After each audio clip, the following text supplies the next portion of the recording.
We are the boat-side travelers. Welcome to Tirana.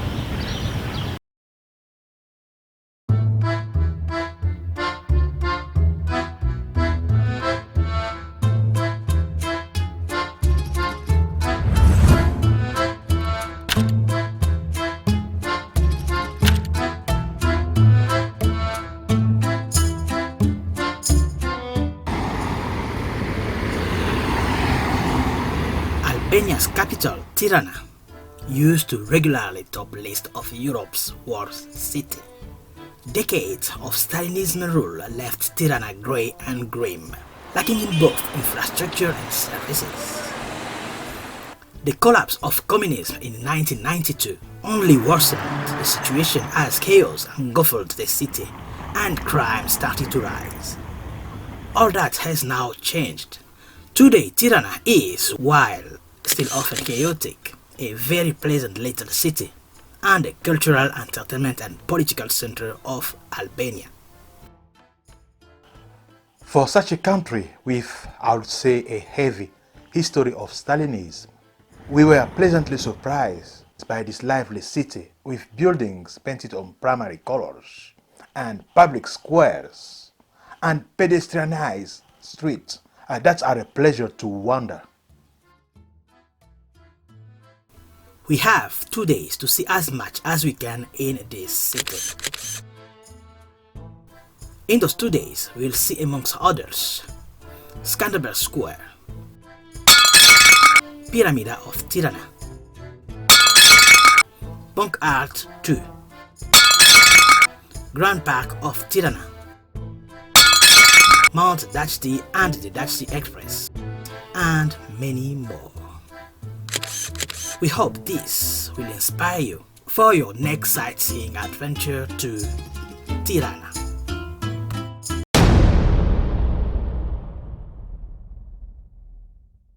Day 1.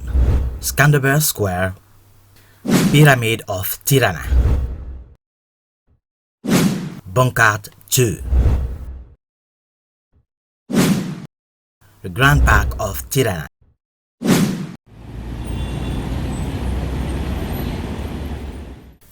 Our journey through Tirana started from Tirana's main square, Skanderbeg Square.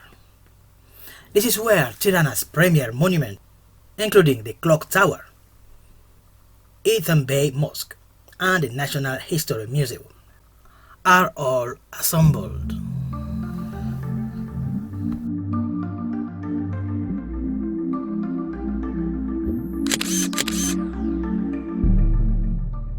We didn't have the opportunity to go inside each of those monuments.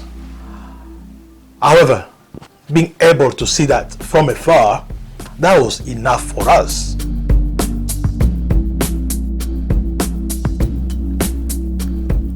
All roads in Tirana seems to lead into the square, which has been the subject of various reconstructions planned since 2010. Many of the original buildings on the square were destroyed during communist times, but a few older structures do remain, like the early 19th century Ethan Bay Mosque and Clock Tower. Skanderbeg Square is named after George Cassio Skanderbeg, an Albanian national hero credited with halting the advance of the Ottoman Empire into Central Europe. There is a monument to Skanderbeg in the square which occupies the spot where a communist-era statue of Joseph Stalin once stood. The Skanderbeg statue is the most dominant object of the square. We particularly enjoyed sitting on those green chairs scattered all over the square. Pretty cool, those chairs, and you can move it around the square. Just sit wherever you want.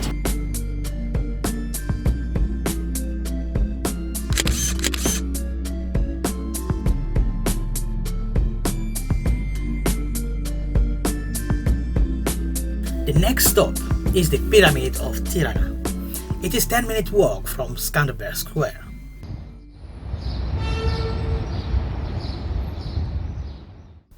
On our way to the Pyramid of Tirana, We came across this well-built church, a very modern construction for a church. We had to check it out. This church was not on our plan, but just seeing the beauty of the building, we decided to go inside.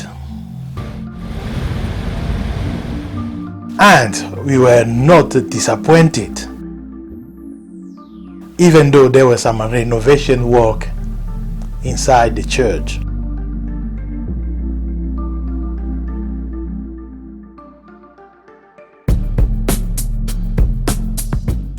The Resurrection Cathedral in the center of Tirana is the fourth largest Orthodox church in the Balkan Peninsula. A 50-year ban on any religious practices or place was upheld during the communist regime. Standing at the heart of Tirana, the Resurrection of Christ Orthodox Cathedral is one of the most poignant for a country that suffered such a tight stronghold on religious freedom.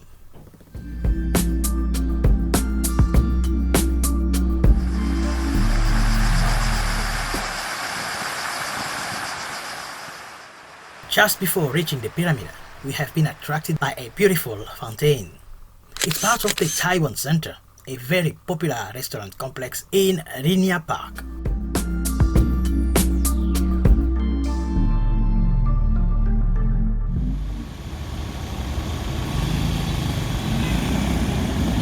From 1944 to 1992, Albania was governed under a harsh communist ideal that modeled itself after Stalinism. Landmarks such as the Pyramid of Tirana still recall those darker days. On the 14th of October 1988, the structure opened as the Enver Hoxha Museum, originally serving as a museum about the legacy of Enver Hoxha, the longtime leader of communist Albania, who had died 3 years earlier. That Albanian monument to the communism that nearly crushed the country is now a crumbling wreck.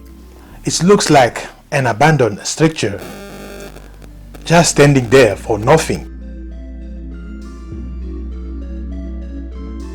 I have learned that the government was trying to vote the site for demolition.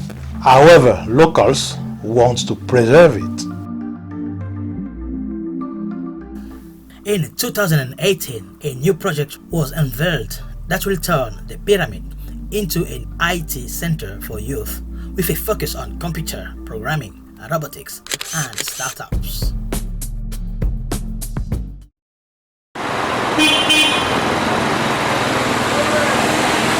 Other important landmarks recalling darker communist days are bunk out. Communist Albania was Europe's most isolated nation. Fearing invasion, its regime built bunkers all over the country. In 1983, more than 170,000 concrete bunkers were scattered throughout the country. Bunkers became Bunk Art, Museum of the Albanian Communist Dictatorship. Enver Hoxha ruled Albania for 5 decades, and in his mind, the enemy was haunting Albania. Moreover, he feared a nuclear war was inevitable. Therefore, he ordered the building of those bunkers. The invaders and the war never came. There are two popular bunk arts in Tirana referred to as Bunk Art 1 and Bunk Art 2. Bunk Art 1, located at the outskirts of the city, is dedicated to the history of the Albanian Communist Army. Bunk Art 2 focuses on the role of the police and secret services of Enver Hoxha.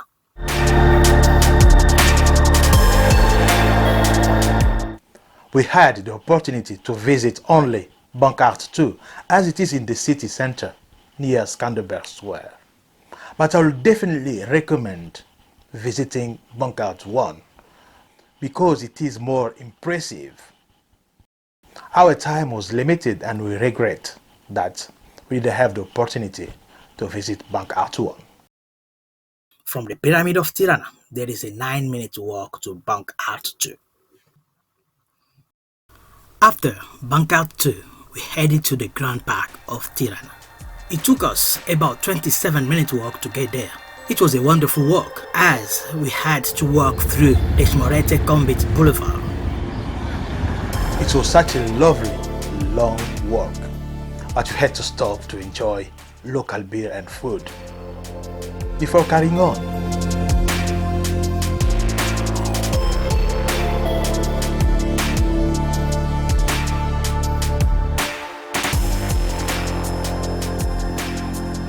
the Deshmorete Combat Boulevard stretches about 1.3 kilometers from Mother Teresa Square to Skanderbeg Square.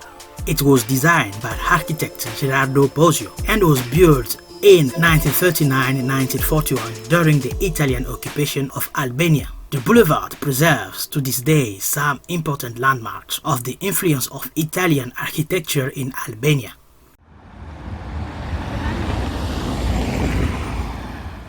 Before arriving to the Grand Park of Tirana, we reached Mother Teresa Square, which ends Deshmorete Combat Boulevard in the southern part of Tirana. It is the second largest square in Tirana. It's named after the Albanian Roman Catholic nun, missionary and novelist Mother Teresa.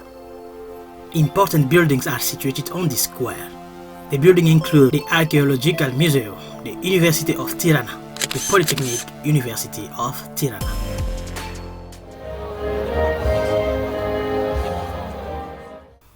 And just before entering the Grand Park of Tirana, we came across a graduation ceremony. We decided to check how such a ceremony is organized in Tirana. there was a lot of people at the entrance of the park. Some of them were very well dressed. We had no idea what was going on. We thought people had to dress like that to go to a park in Albania.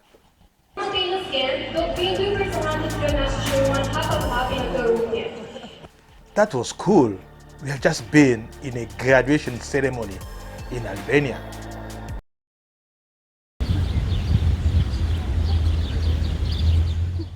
We finally reached our destination, the Grand Park of Tirana. It's one of the most relaxing places in the city. An early morning run is a daily routine for many citizens. During our many travels, we have seen a lot of parks. But this one is one of the most gorgeous parks we have ever seen.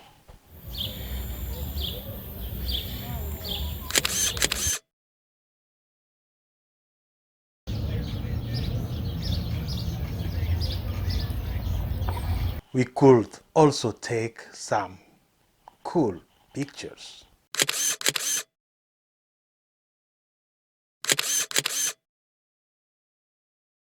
The city's Grand Park offers a convenient breakaway from all the traffic and dust. At one time, thousands of city's inhabitants came here to play and picnic. Now it is a place for people to fish, swim, stroll and have a sneaky snooze after lunch. Day 2. Mount Dajti and the Dajti Express.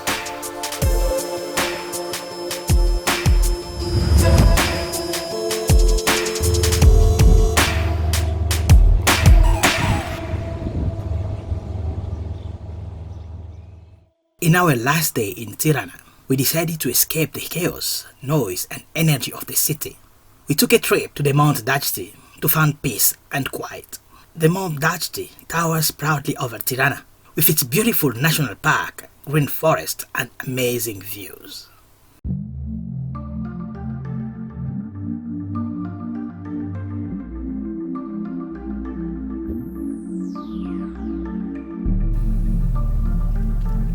To get to the top of the mountain, we took the cable car, the Dajti Express, the longest cableway in the Balkans at 4.7 kilometers.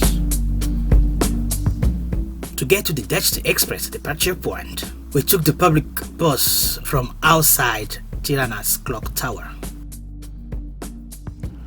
We were trying to find where we could buy bus ticket, and we just asked somebody and he just told us, get into the bus. And it was the same guy we have seen in the bus walking around with tickets. I guess this is how you buy bus tickets in Albania.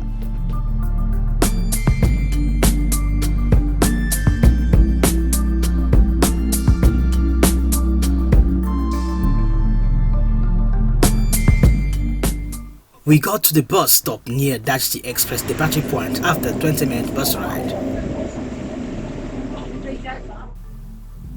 And from there, it's about 10-minute walk uphill.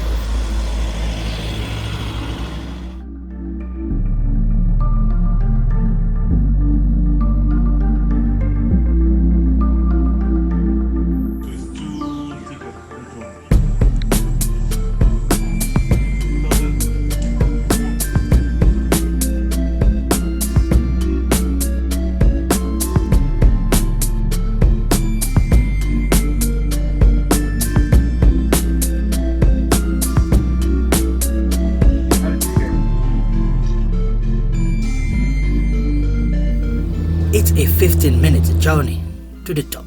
The scenic journey takes visitors over forests, farms, hilltops, and even bunkers. It was taking forever to get to the top. We were going higher and higher. I'm still going. All kinds of thoughts were going through my mind. I was a little bit scared. Well, I was scared.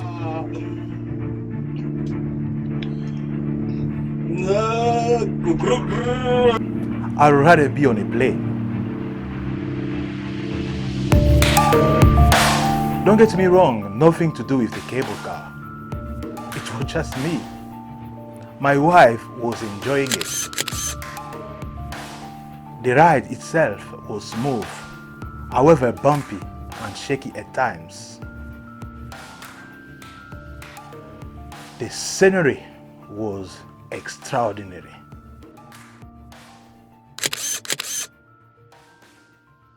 The Mount Dajti, also known as the Balcony of Tirana, is known in particular for its many nature activities that you can pursue.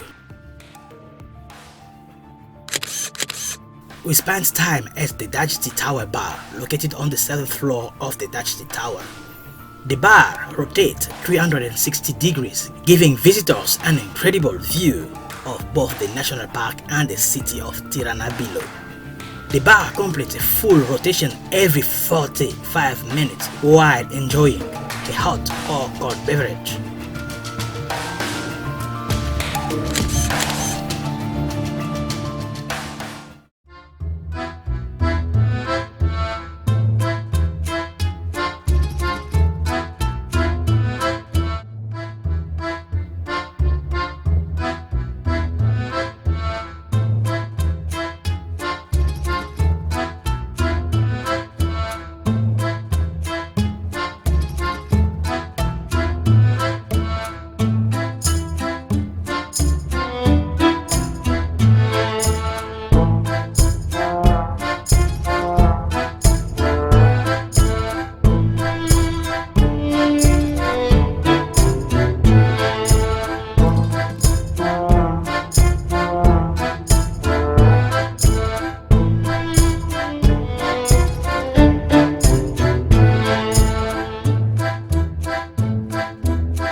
We hope you enjoyed it. Thank you for watching. If this video gave you information about Albania, please subscribe.